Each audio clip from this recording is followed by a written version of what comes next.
before we jump in, make sure to subscribe to my channel for more gripping stories like this.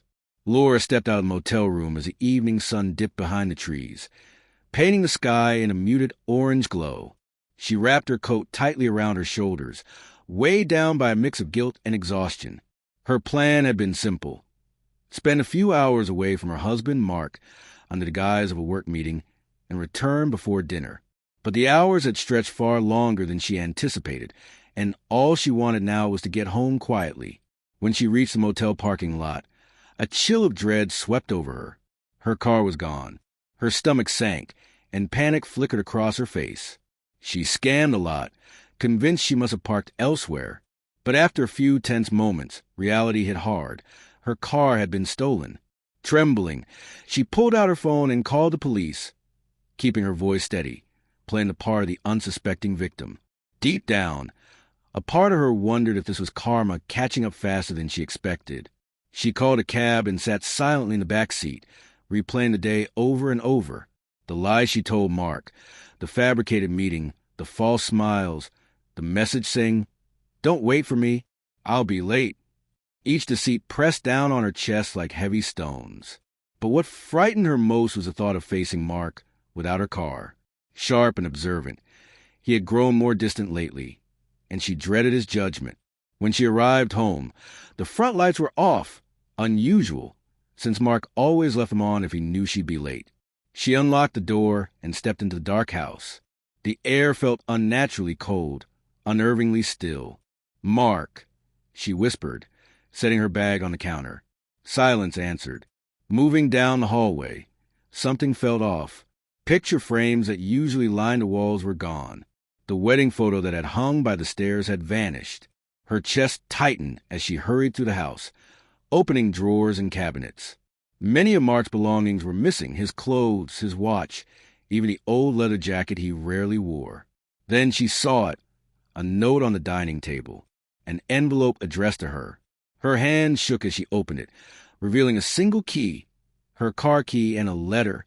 She sat down slowly, torn between fear and compulsion, and began to read. "Laura," the letter began, "I know everything. I know about the motel, the man, the lies.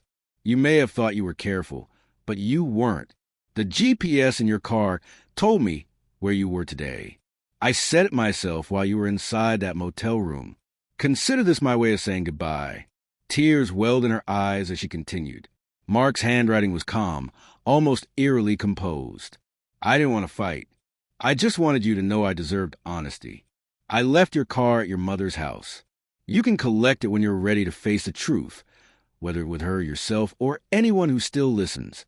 Laura dropped the letter on the table, vision blurred.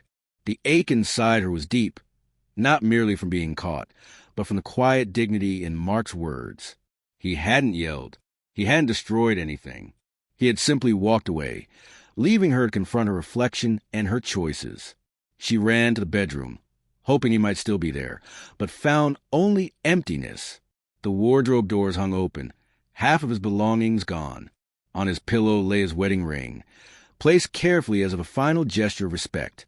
Laura sank to her knees, clutching the ring, crying into the silence. For the first time, she understood the worst loss was in her car.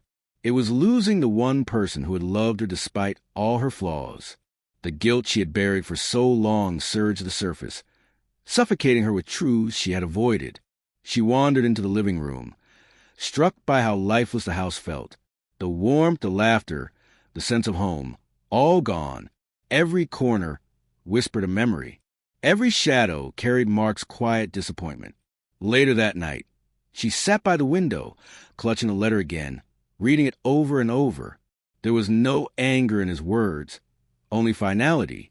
He had freed himself from her lies, and that freedom was a punishment she could never escape. Outside, life moved on, but Laura remained frozen, haunted by her choices. The man she thought she could deceive had been far stronger than she imagined. Her car might have been returned, but her peace, her marriage, her future, all were gone for good. And in the end, Laura finally understood. The worst thing waiting for her at home wasn't missing possessions. It was the truth. She could no longer hide from it.